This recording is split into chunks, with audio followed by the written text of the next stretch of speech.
అరే మిత్రమా, ఇలాంటి ఇన్ఫర్మేషన్ వీడియోలు మీ కళ్లలో సర్కస్ షోలా కనిపించాలంటే మన ఈ ఛానల్ని సబ్స్క్రైబ్ చేసి బెల్ ఐకాన్ని గట్టిగా కొట్టేయండి. నా వయస్సు 23 సంవత్సరాలు, ఇంకా పెళ్లి కాలేదు. కట్నం సమస్య వల్ల సంబంధం కుదరడం లేదు. కానీ నాకు సెక్స్ కోరికలు విపరీతంగా ఉన్నాయి. అమ్మా, నాన్న నా చదువు ఆపేసి 5 సంవత్సరాల నుండి ఇంట్లోనే కూర్చోబెట్టారు. ఊరికే ఉండటంతో సెక్స్ ఆలోచనలు మరింత పెరిగాయి. సెక్స్ కోరికలను తట్టుకోలేక నా యోనిలోకి వేళ్లు పెట్టి తెగ రుద్దుకుంటాను. అప్పుడు గాని మనసు శాంతించదు. ఇలా చేయడం వల్ల పెళ్లి అయిన తర్వాత పనికిరాకుండా పోతానని భయంగా ఉంది. అయినా నన్ను నేను కంట్రోల్ చేసుకోలేకపోతున్నాను. ఈ అలవాటు మానలేకపోతున్నాను. పెళ్లి కావడం లేదు. నేను ఏం చేయాలి? మీరు ఖాళీగా ఉండటం వల్ల ఇతర వ్యాపకాలు లేకపోవడంతో సెక్స్ ఆలోచనలే మిమ్మల్ని వివసులను చేస్తున్నాయి. మీరు చదువుకున్న వ్యక్తి కనుక మంచి పుస్తకాలు తీసుకుని బాగా అధ్యయనం చేయండి. జ్ఞానాన్ని పెంచుకోండి.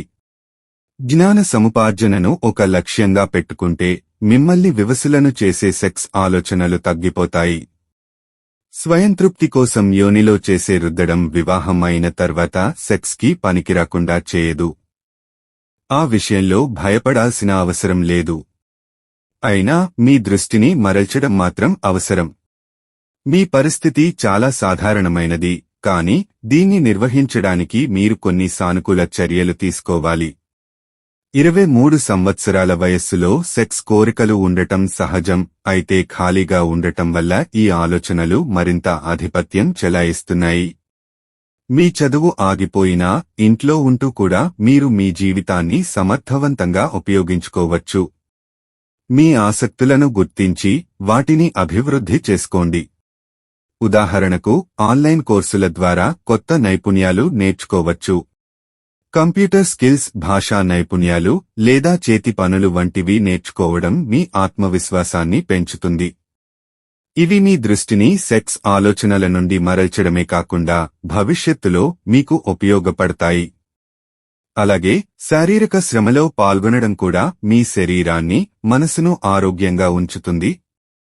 యోగా, వాకింగ్ లేదా ఇంట్లో చేయగలిగే సాధారణ వ్యాయామాలు మీ ఒత్తిడిని తగ్గిస్తాయి. ఇవి మీ శరీరంలో ఎండార్ఫిన్ హార్మోన్లను విడుదల చేస్తాయి.